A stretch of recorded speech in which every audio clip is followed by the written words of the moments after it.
नमस्कार दोस्तों, सुकून के कुछ नए पलों के साथ आपकी दोस्त motivation author and speaker doctor Tilottama आजाद।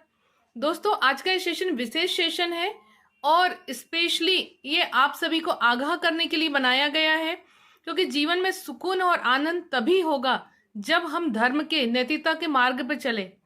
और धर्म का मार्ग कहलाता है कि हम जिस भी धर्म में हमारा जन्म हुआ है उनके धर्म ग्रंथों को पढ़े और उनके द्वारा सिखलाई नैतिकता को अपने जीवन में अपनाएं।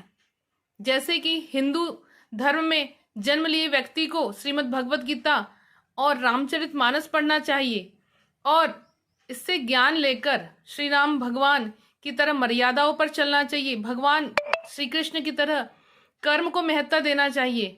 लेकिन आज मुझे बहुत ही दुख के साथ आप लोगों को बताना पड़ रहा है कि एक बार जब मैं ट्रेन में सफ़र कर रही थी तो एक बुजुर्ग महिला मेरे पास आई।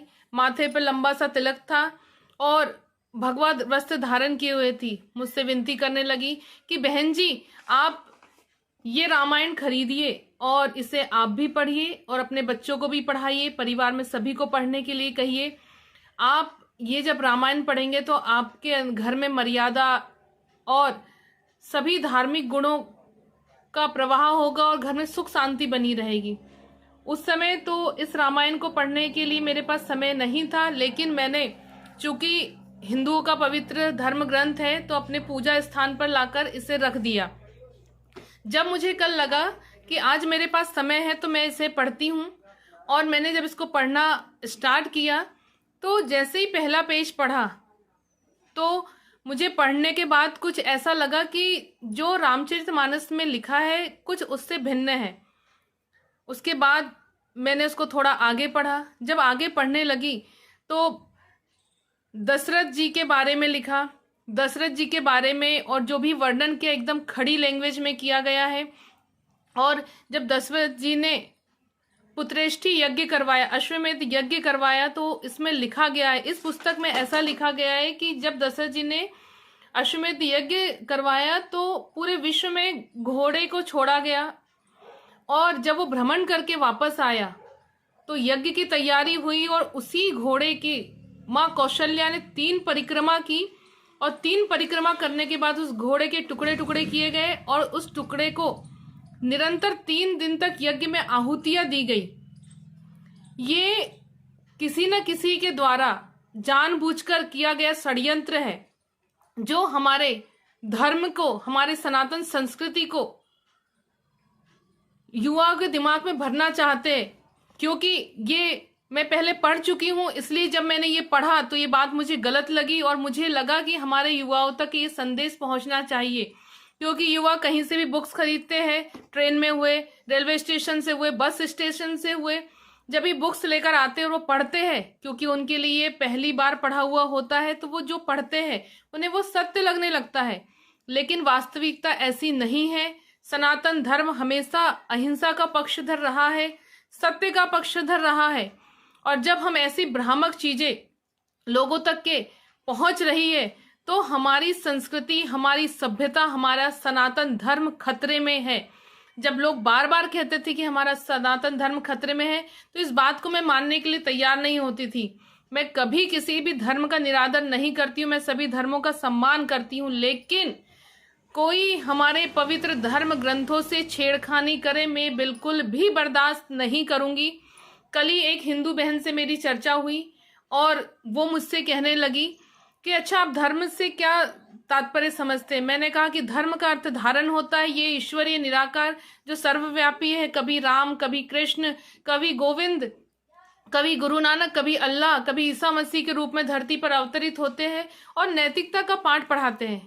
तो उन्होंने कहा कि हाँ ठीक है, लेकिन एक हिंदू कह रही थी कि राम और श्री कृष्ण इस धरती पर अवतरित नहीं हुए, वो एक मानव थे, मानव के जैसे जीवन जिया और इस धरती से चले गए।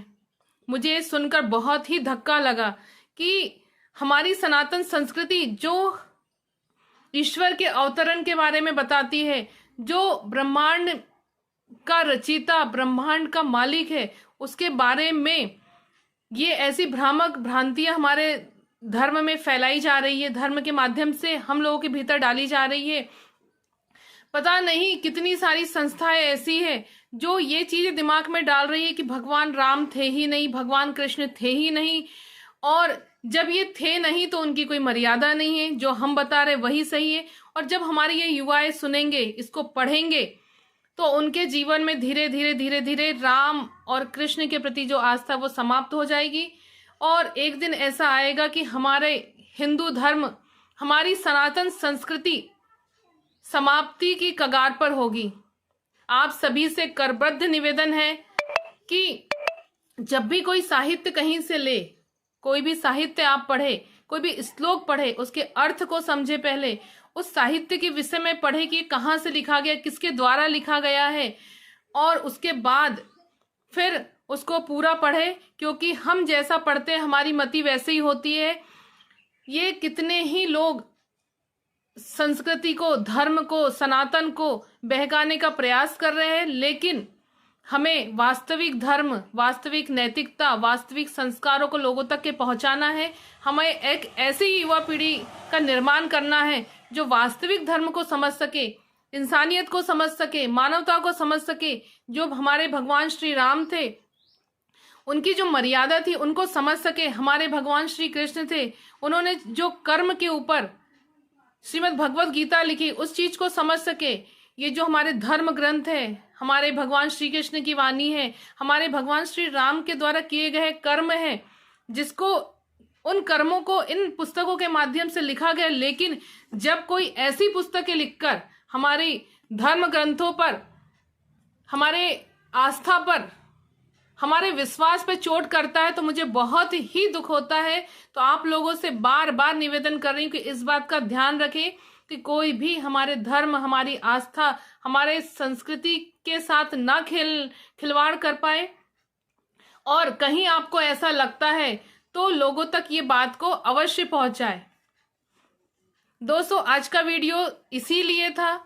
आपको मेरा वीडियो पसंद आए तो इसे ज्यादा से ज्यादा लाइक और शेयर जरूर करें। आपसे कुछ नए विचारों के साथ पुनः मुलाकात होगी। तब तक के लिए जय हिंद, जय भारत।